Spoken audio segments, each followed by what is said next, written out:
Hi there, and welcome to Budapest, the capital of Hungary. Today we're taking a surprisingly pleasant short hop up to Frankfurt with Lufthansa in business class, but I felt it best to get a good look at the Danube first. You may remember my other Lufthansa flight from Frankfurt to Bengaluru, which this flight was connecting to. But to get that video out early, and then mix up the order of the Sri Lanka and Pakistan videos so that the Roots and Hubs series made sense, this little flight nearly got left behind, like a lost piece of luggage. The airport is an easy 20-minute drive from the city center and has had a fairly turbulent past 15 years or so. Prior to 2012, Malev, the Hungarian flag carrier, was the dominant carrier here. But that year they collapsed, and the future of the airport was up in the air. Send in Ryanair to fix all of that, apparently. Before we dive into that story though, let me welcome any of you that may be new to the channel. My name is Kevin, and I am the Flip-Flop Traveler. I'm a full-time creator with an eye to the sky and the beach, and I enjoy my flip-flops nearly as much as I enjoy being honest and unclickbaity in my self-funded videos. If you'd like to know more about the channel or me, scan the QR code or click the link in the description. Have a look around the channel. There are hundreds of airline and hotel reviews to enjoy. This breakfast service to Frankfurt begins now. With the news of Malev's collapse, Ryanair literally began selling tickets to and from Budapest immediately, announcing a major expansion to the city. They were selling tickets so quickly that they didn't even have the airport slots to fly to yet, but those silly details were quickly worked out, and within 6 days, the airport recovered over 60% of its point-to-point service. I knew Ryanair liked to be efficient, but that's pretty remarkable. We're going to be checking in at Terminal 2A at the joint check-in for all of Lufthansa's carriers at the airport. Lufthansa itself being the third largest carrier here at the moment, after Wizz Air and Ryanair. Check-in was going smoothly, but I was surprised to be asked to check the size of my carry-on. Of course, yes, they have the right to do it, but it's just a bog-standard carry-on, not the big American one, just the regular small international size. Just a very odd ask, especially in business class on a normal-sized jet.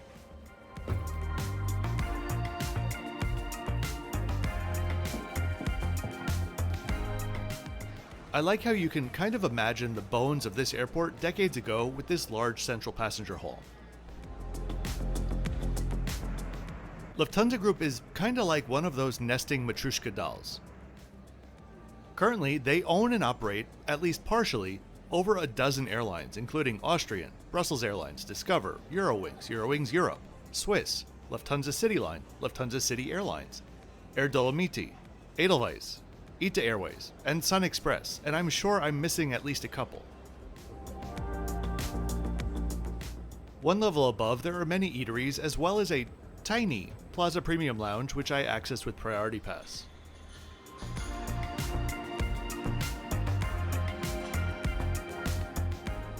If you're enjoying the video and want to see more, please go ahead and click that like button, and more importantly, subscribe. If you're looking for lots more information about my travel in general, weekly posts, advanced itineraries, travel advice and the like, or just want to show your support for the channel, I'd invite you to check out my Patreon or YouTube channel memberships.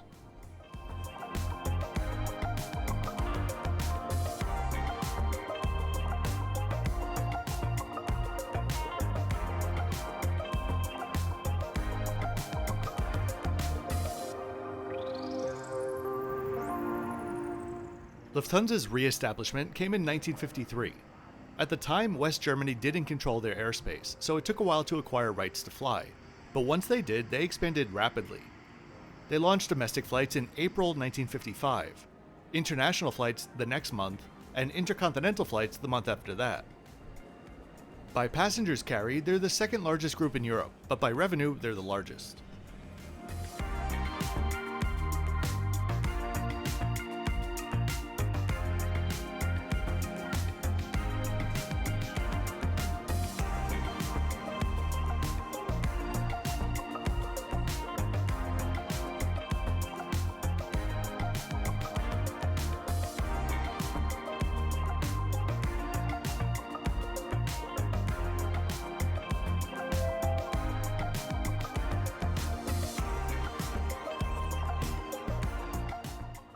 There's another lounge closer to the gates, the Platinum Lounge. This is the lounge that my business class ticket got me access to.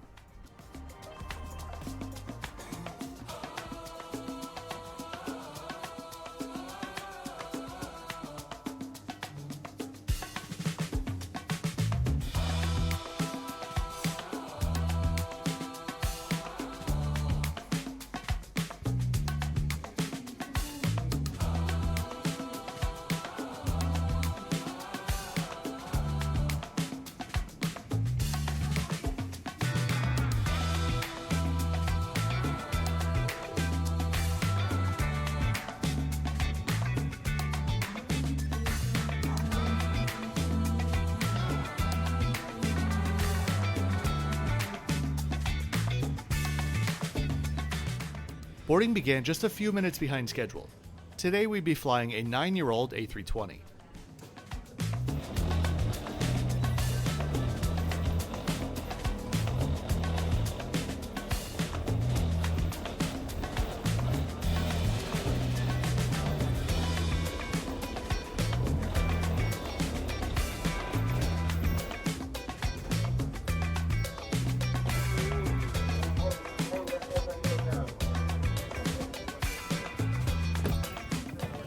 The crew on this flight were truly excellent, and it started from the moment that we stepped on board. I'd be in 3A today. As we look around this standard economy seat parading as a business class seat, which I'm sure 39 of you will point out in the comments, there is one counterpoint that I would like to mention. I've said time and time again on the channel that I don't love Euro business class, but I don't hate it. I do genuinely think that there are some economy seats that are more comfortable with the middle seat unoccupied than the US domestic first style recliners. Definitely not these slimline seats, understood. But Swiss's A220s, for example, they're really comfortable. Just the day before writing this script, a viewer commented on a video of mine mentioning the difference between lounge access in Europe versus the US. The argument is always, quote unquote, it's such a ripoff that they don't use recliner style seats like in the US. But every European airline that I can think of does offer lounge access for these intra-European flights. US carriers only offer lounge access for a select few transcontinental routes. So my point is, in Europe, you sit in a lounge for 2 hours, and then you sit in a mildly comfortable economy seat for 2 hours. In the US, you sit in a food court for 2 hours, and then you sit in a recliner for 2 hours. Is that an equal trade-off? I'd say it depends on the lounge.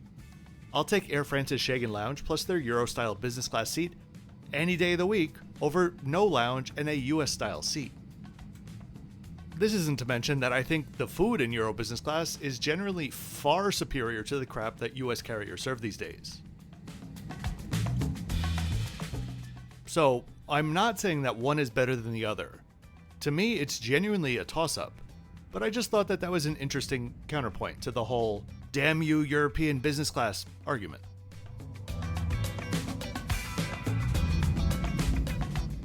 The crew began the safety briefing, and as if this was planned, you may remember my other Lufthansa video, it had to be the most thorough safety briefing that I've ever seen. The business class flight attendant would do the demo for us while the German announcement was playing, and then step to row 4 to do it for the economy seats so they could see easier for the English version, going back and forth probably around 10 times.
Once we passed 10,000 feet, the Wi-Fi was able to be used, which allows you to access entertainment and a great moving map. I did forget to screen record the movies and TV shows, but there are quite a few options. Breakfast was served on our flight, and I absolutely loved it. If I had this exact meal on every short flight I took, I would be a very happy camper. There were no menu cards loaded for this flight. The one that you may have seen in the seat tour was from a previous flight, so I'll do my best here. The main plate had some salad with bresaola, a tart berry jam, a selection of cheese, and some decadent potato salad. This came with a croissant, roll, and Bircher muesli topped with almonds and some sort of berry compote. Along with that, I had a Coke Zero and a black coffee, and I really do love their coffee cups. Overall, I'll go with a 9.6 out of 10 on this. I do believe I say this in every single Euro business class review, but it's just nice to not get food that's all pre-packaged and processed to death.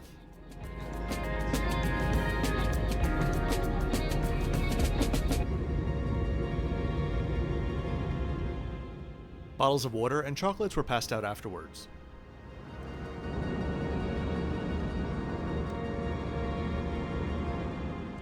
The bathrooms were very basic but clean.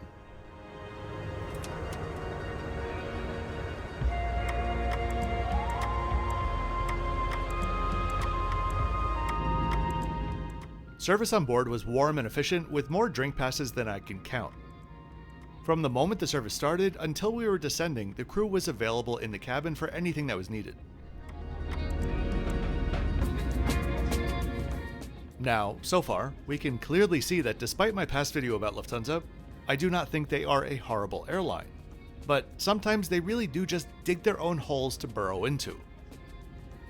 Indulge me and let me just talk about Allegris for just a minute. Allegris is their new business class.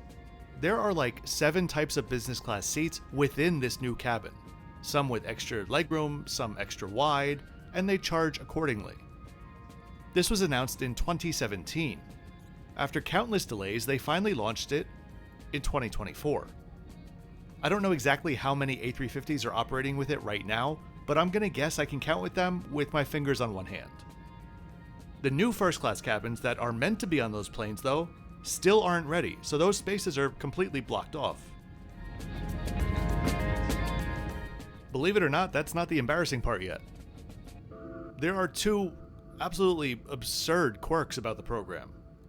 If you didn't know, Lufthansa is currently struggling with aircraft capacity. They need more planes, in part due to 777X delays. Well, there are 15 787s ready for delivery. 6 of them have their cabins outfitted already, these new cabins.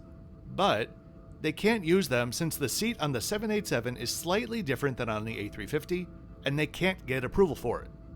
Lufthansa is allegedly considering to use these planes this summer just for the economy and premium economy. And they've even said publicly that they're not ruling out the fact that these seats may never get approval. That's bananas.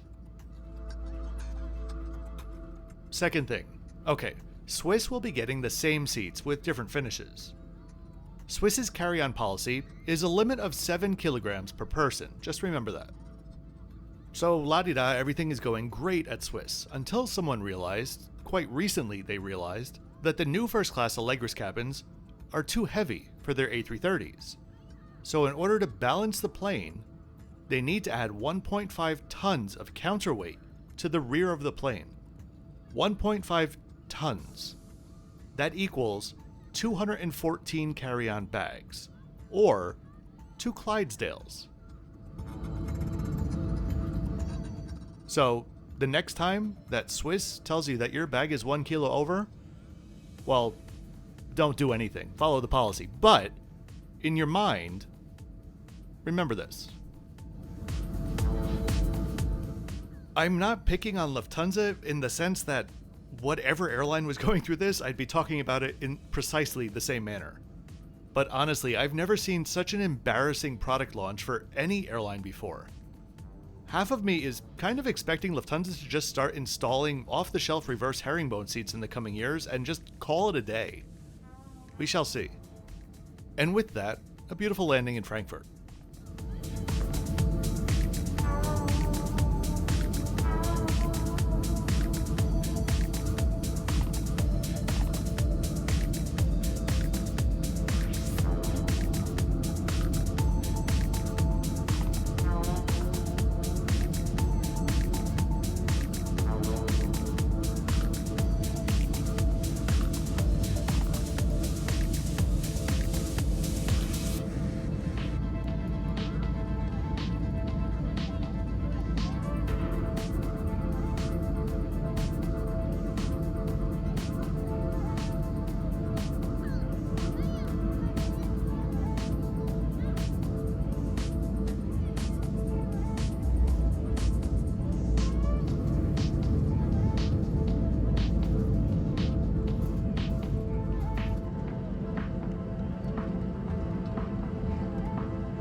We had quite a drive to get to the terminal, but with some really great aircraft views along the way.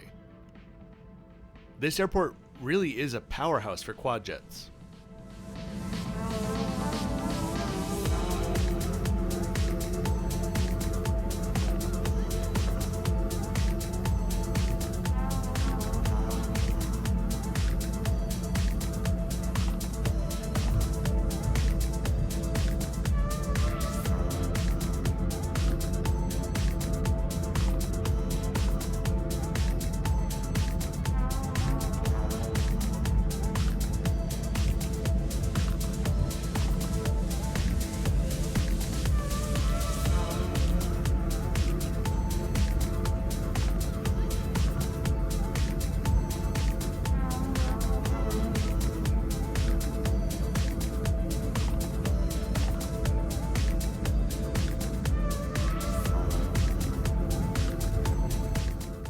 So Lufthansa can be great in some things. Hopefully in the future, my experiences with them will continue to be so.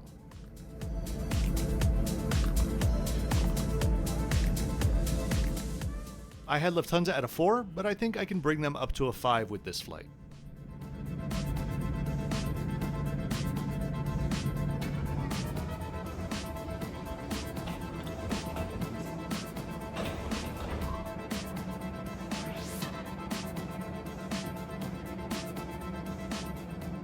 So I really do hope that you enjoyed this trip report today. If you did, please be sure to click that like button and subscribe with notifications on so you don't miss my twice weekly videos. I'll see you next time from Abu Dhabi. Oh, and as always, thanks for watching until the end.